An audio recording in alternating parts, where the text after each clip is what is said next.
Muito bom. Quem eu sou agora?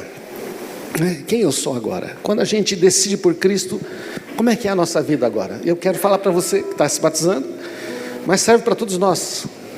A gente toma essa decisão, puxa, eu quero servir a Cristo. E quem que eu sou agora? Então, a primeira coisa, eu mandei um outro arquivo, tá? Acho que com as letras melhores, tá bom? Não sei se estão enxergando as letras, né, gente? Dá para enxergar? Tá. Jesus é o nosso modelo para todas as coisas, não é? Ele é o nosso modelo em tudo.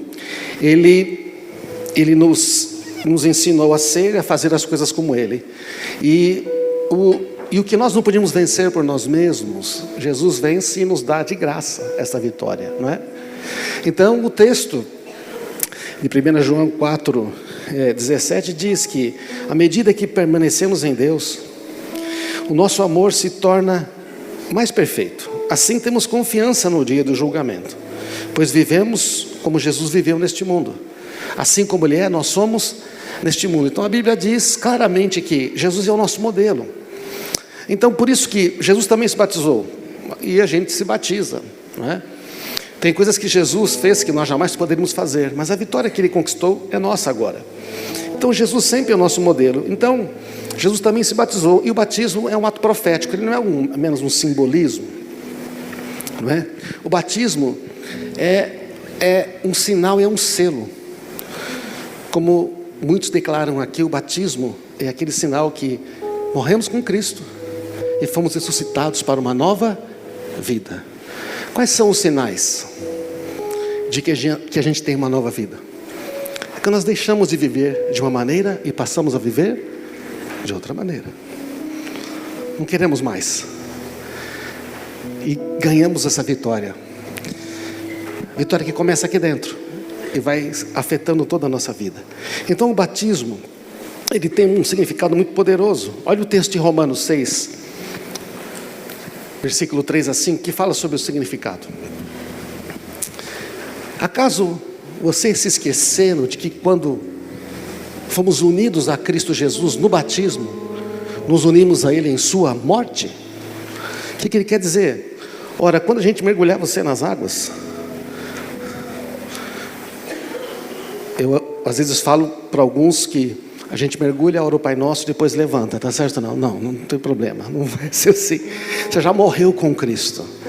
Lá naquela cruz, quando Cristo venceu todo o mal, aquilo que era maligno dentro de nós, a nossa antiga natureza morreu com Ele. Nós somos sepultados com Cristo no batismo. Ou seja, quando você mergulhar nas águas agora, como todos aqueles que creem em Jesus faz isso, você está dizendo, ao mergulhar, eu morri, fui sepultado. Aquilo que era velho, das trevas da minha vida, morreu. E quando você sai das águas, você está declarando, agora eu nasci de novo para uma nova vida. Amém? Não é água que tem esse poder, tá? Não é isto. É a sua fé em Cristo Jesus. Pelo batismo nós morremos e fomos sepultados com Cristo. E assim como Ele foi ressuscitado dos mortos, pelo poder glorioso do Pai, agora nós também podemos viver uma nova vida. Uma vez que a nossa união com Ele se assemelhou à sua morte, assim também nossa ressurreição será semelhante à dele. Então, o cristianismo é uma experiência de morte e ressurreição individual. Não é uma aceitação mental. Uma aceitação mental é religião. O cristianismo é uma experiência que transforma internamente. Morro com Ele, ressuscito com Ele. O batismo é um ato profético. Você está declarando, morri com Cristo, ressuscitei com Ele. Todos vocês são filhos de Deus mediante a fé em Cristo Jesus. Pois os que em Cristo foram batizados, de Cristo se revestiram. Olha que coisa tremenda. Quer dizer que quando você se batiza, não é meramente uma questão simbólica. Você recebe um revestimento. É um ato profético que também é uma coisa sobrenatural. Você está dizendo, eu pertenço a Cristo. Você está declarando, eu pertenço a Ele. Eu sou dele. É como um casamento. Quando eu me casei com a Marisa, estava lá no altar, tá certo? E eu estava lá, cabeludão, né? Aquele topete, né, amor? Lembra? Coisas que não voltam mais, Outro dia eu vou mostrar as obras do foto do casamento. Eu estou irreconhecível, ela está igual, tá certo? Lindona. Graças a Deus, casei com uma mulher bonita, né? Graças a Deus. Então, Deus é bom. Agora, quando eu estava lá e eu me casei com ela, coloquei uma aliança. Já trocamos umas 3 vezes devido ao tempo, mas foi um ato público. Todo mundo sabe agora uma coisa, que eu pertenço a ela e ela pertence a mim. Ao você se batizar e levantar, você vai dizer: quero que todos saibam uma coisa, eu pertenço a ele e ele pertence a mim. E assim como no casamento os dois são uma só carne, há uma unidade, o batismo significa: eu estou unido com Cristo, nada pode separar. Amém? Você é filho mediante a fé, e ao batizar você torna isso público, e há uma dimensão de poder, há uma dimensão diferente. Achei muito legal alguns falarem aqui: eu queria logo me batizar. É lógico, o dia que eu descobri o que era, eu queria me batizar, e também não tinha sempre, né? Tive que esperar. Vamos olhar o batismo de Jesus. Jesus se batizou, mas ele não precisava. Ele não tinha que se arrepender de pecado. Jesus não tinha vida velha para jogar. Só que ele é o nosso modelo, amém? E está lá o João Batista pregando arrependimento, e aparece Jesus.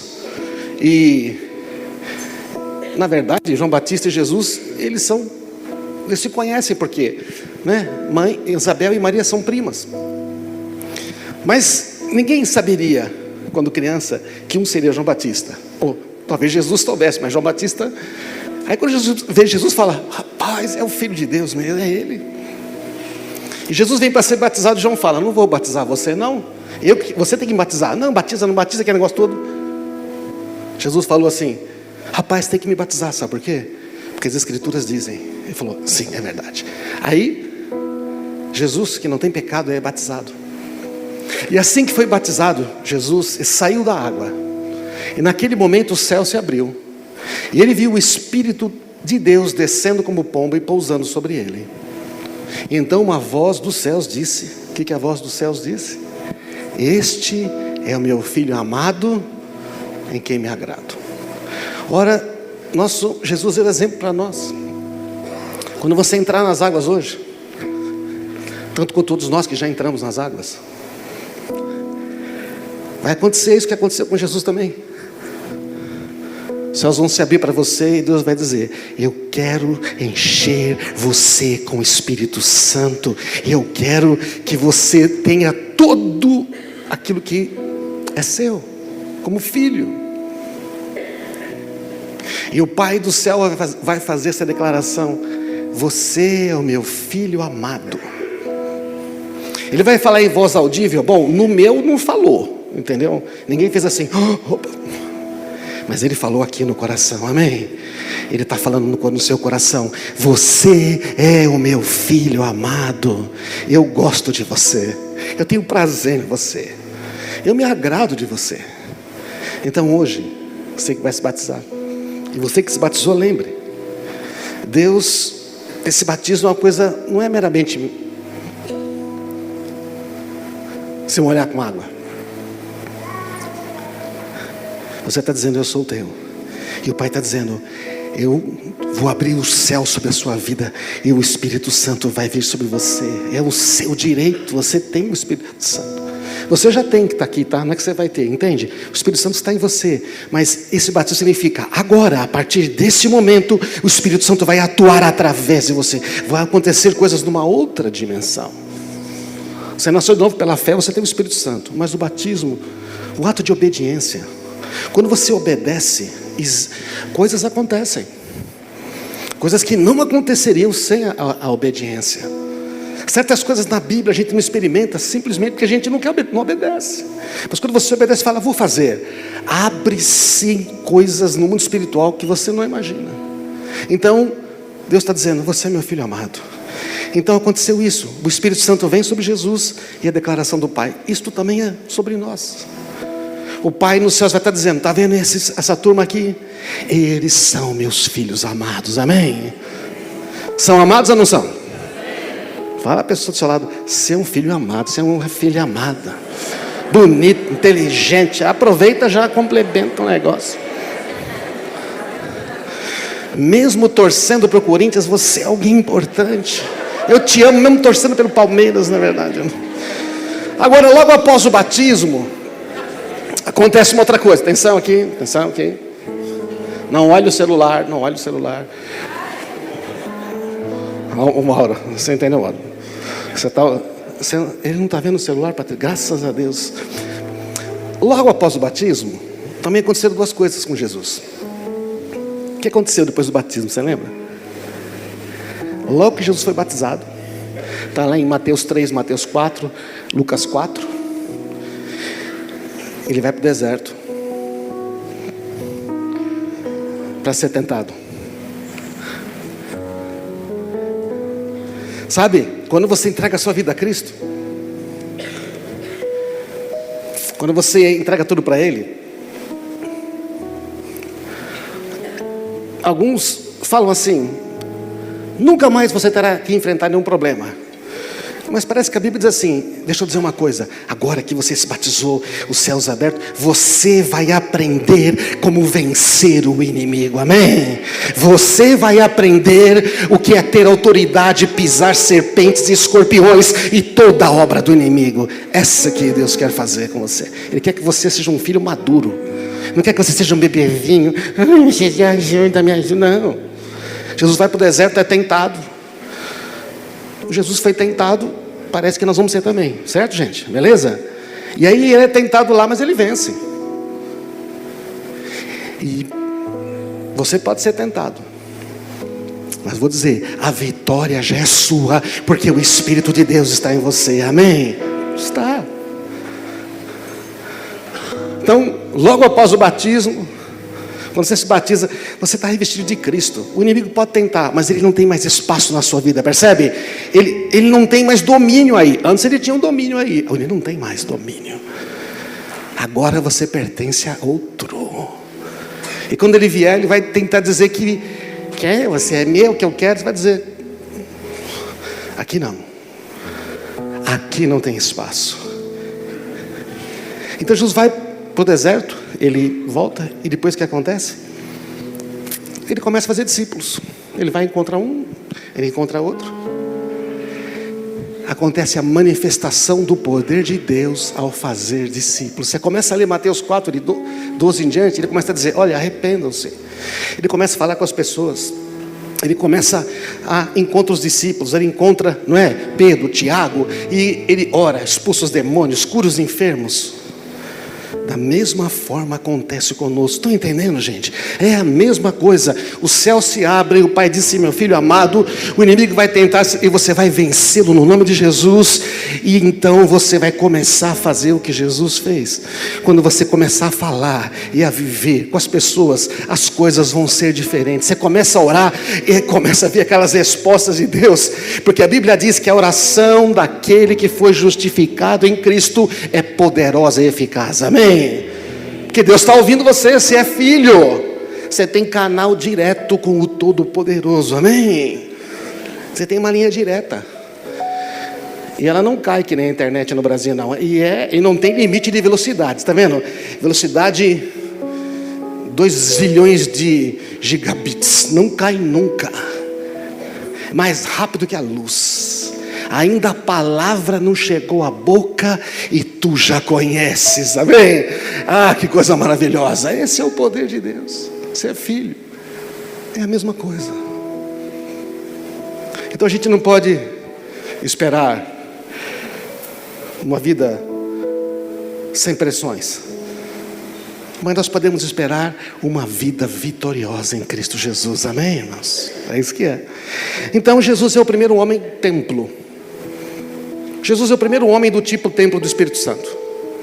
No Antigo Testamento, você sabe, tinha que ter um templo, né? Os caras tinham que ir lá adorar. E é interessante que no Antigo Testamento, Deus está sempre assim: minha presença está lá no templo, minha presença está lá no templo, e constrói o templo. E eu falo: nossa, Deus podia ter feito um negócio mais moderno, né? Não. Ele não podia fazer, porque o homem tinha um problema com o pecado aqui dentro. Mas Deus tem uma ideia muito moderna, avançada demais. Quando Jesus morre e ressuscita, Ele dá o poder a cada pessoa de se tornar o templo do Espírito Santo. Não só ele. Ele é o primeiro. Ele é o templo do Espírito Santo. O Espírito Santo habita nele. Ele lá se batiza, sai. Ele é o templo do Espírito Santo. Ele atua com poder. E é isso que ele quer para nós. Ele quer essa mesma vida para nós. O Pai, que é Pai de Jesus, é o seu Pai, quer a mesma vida para nós. Porque nós também somos filhos. É a mesma herança. Tem mais texto que eu podia citar sobre isso, não tenho tempo aqui.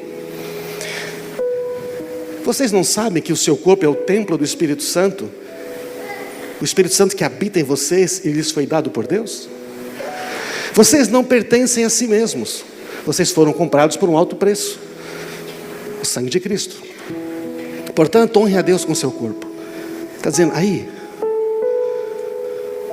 habita o Espírito Santo.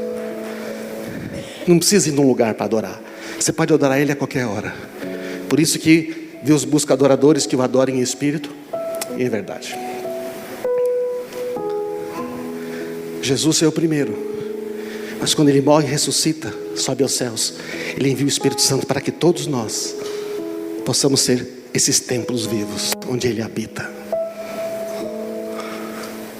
Amém? Isso chama-se cristianismo. Não dá para fazer isso com religião. Agora você também é templo, santuário do Espírito Santo. Você faz parte agora da igreja, que é o corpo de Cristo. Quando você crê em Jesus, você se batiza, você faz parte da igreja. Mas o que é a igreja? A gente fala, eu vou à igreja. Quando você fala eu vou à igreja, o que o pessoal está dizendo? Está aí num prédio, não é verdade? Não, num local, né? É uma figura de linguagem.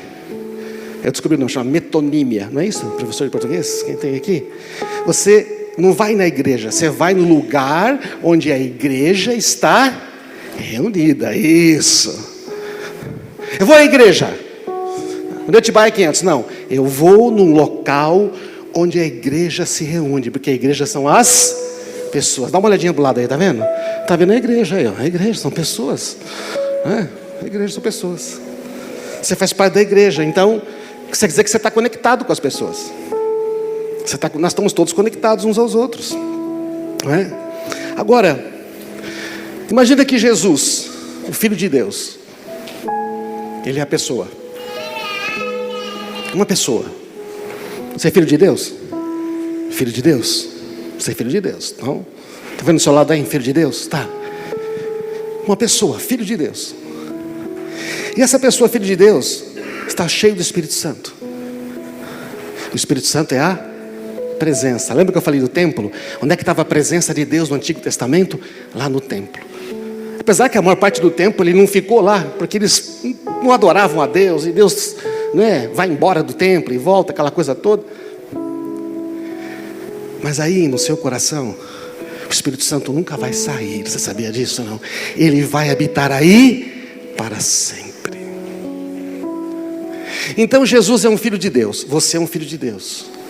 Jesus então está cheio do Espírito Santo, da presença de Deus. Você tem a presença de Deus. Agora, você sabe o que acontece? O que acontecia? Você já leu na Bíblia? Quando Jesus, uma pessoa cheia da presença de Deus, encontrava um problema. Jesus está lá. Mateus 4 em diante. Lucas 4 em diante. Ele começa aí, e Jesus então se depara com um problema. Mestre, minha filha morreu. Vem visitar ela. No caminho para ir para visitar a filha que morreu, uma mulher com fluxo, que tinha uma hemorragia, vai e encosta em Jesus. Tem um outro problema. Certo? Sabe o que aconteceu nessas histórias? Não? Você conhece, não? Conhece que a mulher foi curada e a menina foi ressuscitada, certo ou não? E Jesus está andando e acontece um outro problema. Está passando um enterro. O filho único de uma viúva. Jesus tromba com o caixão, o que ele faz? Ressuscita o menino. E assim vai acontecendo. Sabe o que acontece quando Jesus, que tem a presença de Deus, o Espírito Santo, quando ele encontra um problema, existe a manifestação do poder do Espírito Santo. Amém? Você percebe? Quando uma pessoa tem isto no coração, você tem o Espírito Santo. Quando acontecer um problema na sua vida, quando você começar a enfrentar problemas na vida das pessoas, isto é uma oportunidade para o poder do Espírito Santo atuar. Amém? Mas vai acontecer com quem isto? Olha aqui para mim. Não só comigo, o pastor, ou com outra pessoa, ou com outro pastor. É isso que vai acontecer? Eu sou mais filho de Deus que você? Você é mais filho de Deus que qualquer outro? Não. Quando nasceu o meu segundo filho, o seu Gustavo, ele era tão filho meu quanto a Gabriela. Quando nasceu a Milena, também. Ah, mas um tem 8 anos de diferença do outro. E daí? É tudo filho. Não existe mais filho ou menos filho. Existe filho, amém? É para você. É para a gente isso, gente. Essa é uma grande notícia. Então, quando você fala de igreja, geralmente as pessoas pensam assim: a igreja é o prédio. A igreja são os programas, é o culto, é a célula lá, que a gente chama de G100 aqui, grupo de comunhão, edificação, multiplicação. Ou então são muitos problemas. Ai meu Deus, estou com uns problemas, preciso ir na igreja. Aí vai, resolve os problemas, sai da igreja, volta para a igreja, sai da igreja, volta para a igreja, sai da igreja. Deixa eu ver uma coisa. Você não consegue sair da igreja e voltar para a igreja. Ou você é igreja, ou você não é igreja. Ou você nasceu de novo, está no reino de Deus, ou você não está. Ou você tem Cristo, ou você não tem. Amém, irmãos? A gente não vai e volta da igreja. A gente ou é, ou a gente não é igreja. Porque a igreja é relacionamento com Jesus. É Ele habitando em nós. Isto aí é o que os homens dizem, mas não é o que a Bíblia diz. A Bíblia diz que igreja não é prédio. A igreja são as pessoas. Ah, tudo bem ter prédio, que bom que nós temos, é bom ter um espaço, legal. Mas a igreja continuaria existindo se não tivesse prédio, certo? A igreja não são os programas, os cultos, os acampamentos, os treinamentos. A igreja é a presença de Deus. A igreja é a presença.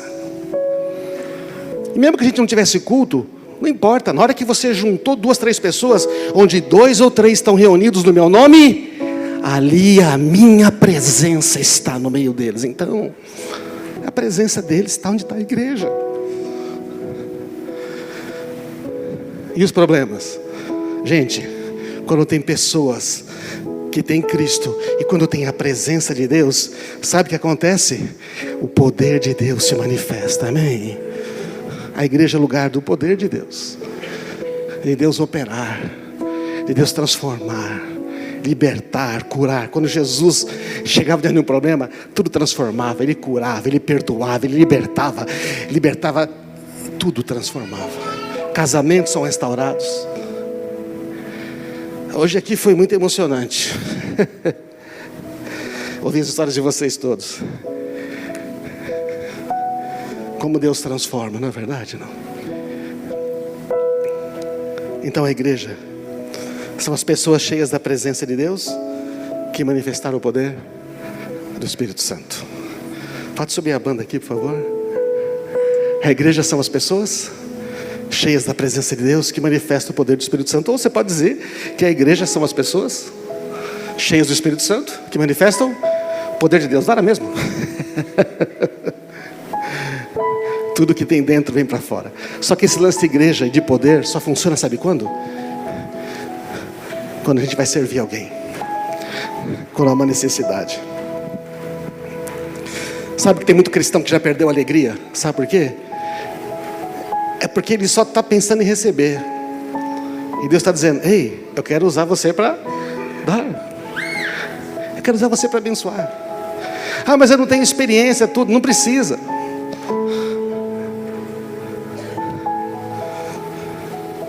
Os meus netos são pequenininhos, mas eles se aventuram a escrever, sabiam? Eles não ficam assim: acho que eu não sei escrever. Eles escrevem na parede, na verdade não, escrevem no chão, tudo. Estou escrevendo, escreve mesmo. Deus quer que você vá em frente, amém? Vai crescendo. E essa igreja existe para obedecer a um grande mandamento e cumprir a grande comissão. A gente faz muita coisa, mas na verdade, Jesus falou que precisa pouca coisa. Jesus falou que há um grande mandamento. Não dá para a gente ser igreja sem a gente obedecer o grande mandamento. Um dia lá os fariseus falaram: mestre, qual que é o grande mandamento? Tem tanto mandamento na lei aí de Moisés. Como é que eu vou fazer para obedecer todos esses mandamentos? Ele falou: aqui, filho, deixa eu responder para você. Ame o Senhor, o seu Deus, de todo o seu coração, de toda a sua alma, de toda a sua mente. Este é o primeiro e o maior mandamento. Qual que é o primeiro mandamento maior? Amar a Deus. E o segundo, igualmente importante, é: ame o seu próximo como a si mesmo. Toda a lei, todas as exigências dos profetas estão aí na Bíblia, se baseiam nos dois mandamentos. Quer cumprir tudo? Ame a Deus e ame ao próximo. E aí, sabe qual foi a resposta dos grandes fariseus? É mesmo.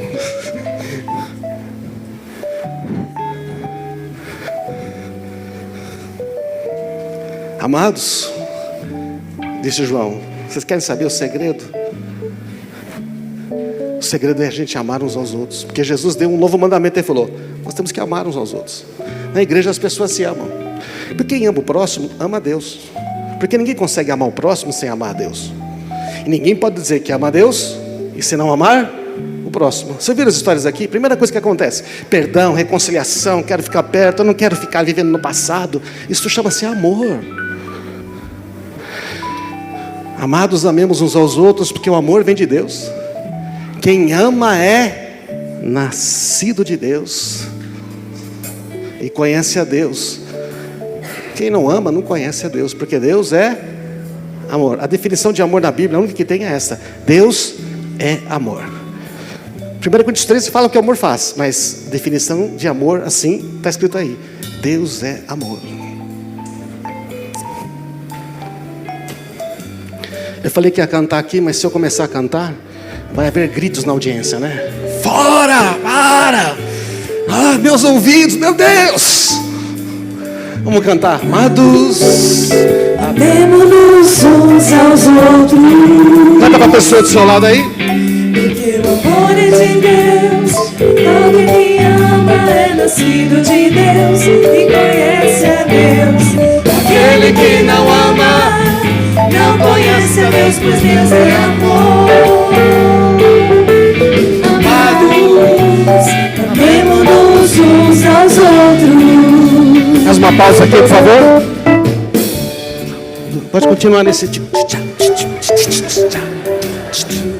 Estilo jazz, assim.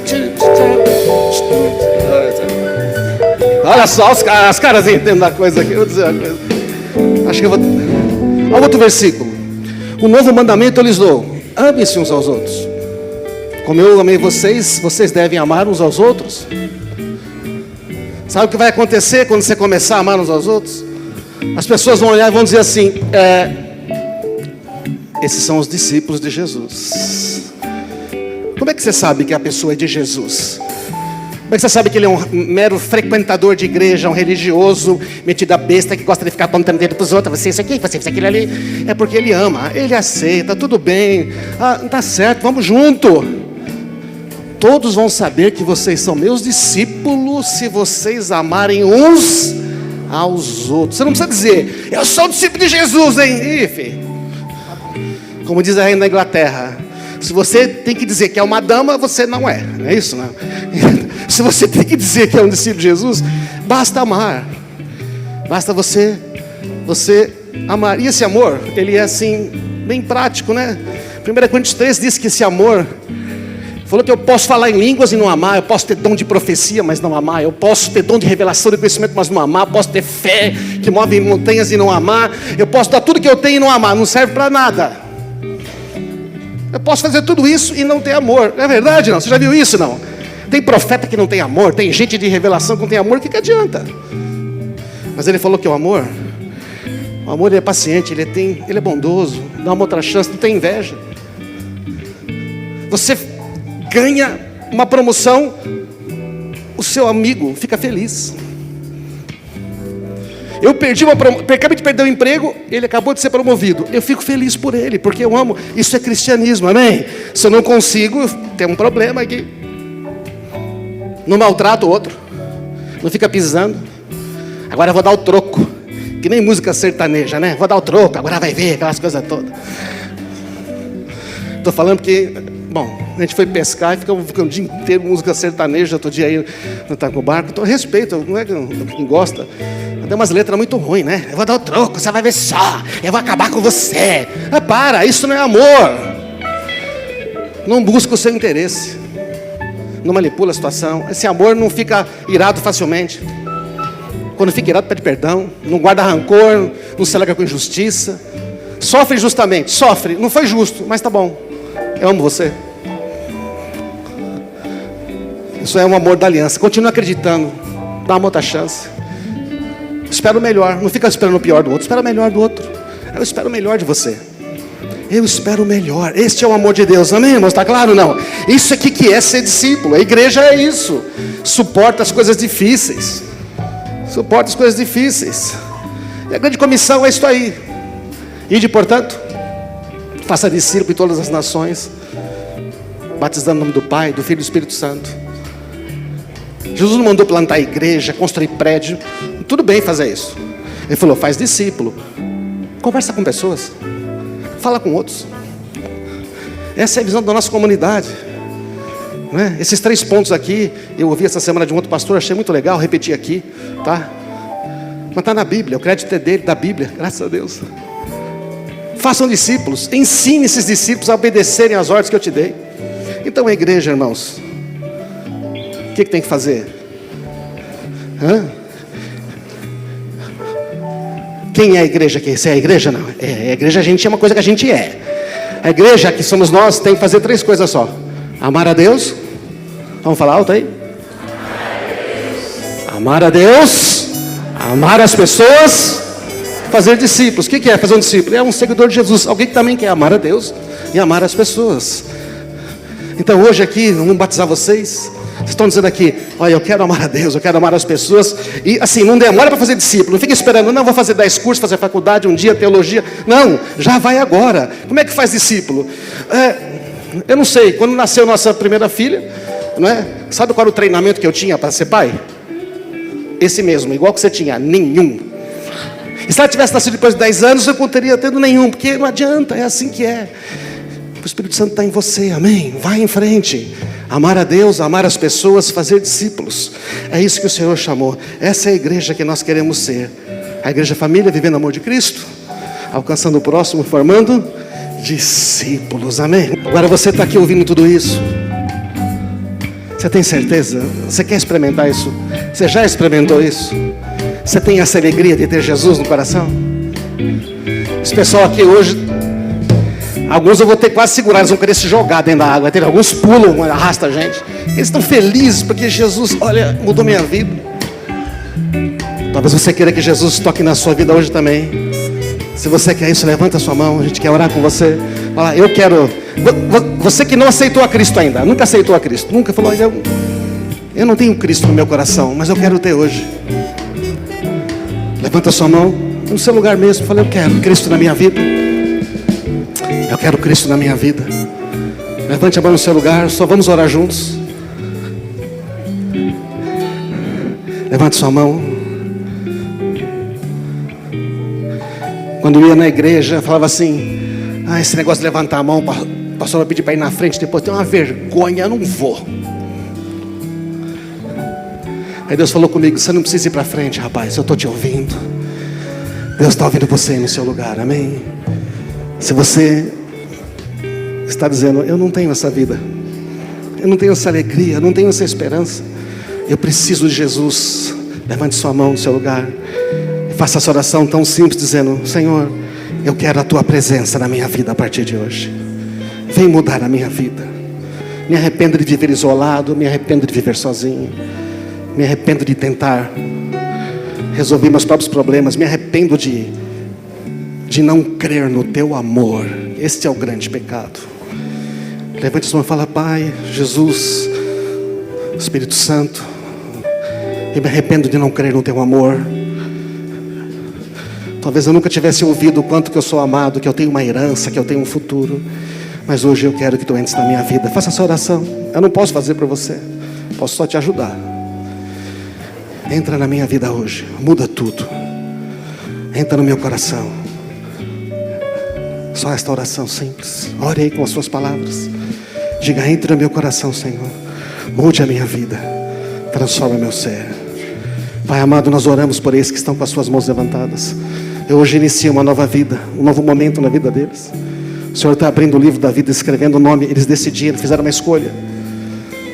Uma criança, como uma criança que nasce, é perfeito, não sabe tudo ainda, mas a herança já é deles, eles já são filhos.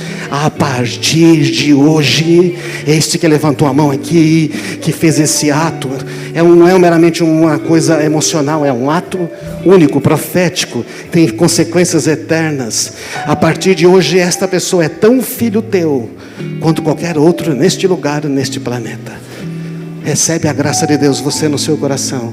O Senhor te abençoe, te dê paz. E você comece a ser guiado e ouvir a voz dele, no nome de Jesus, amém. Vamos aplaudir a Jesus, que é bom.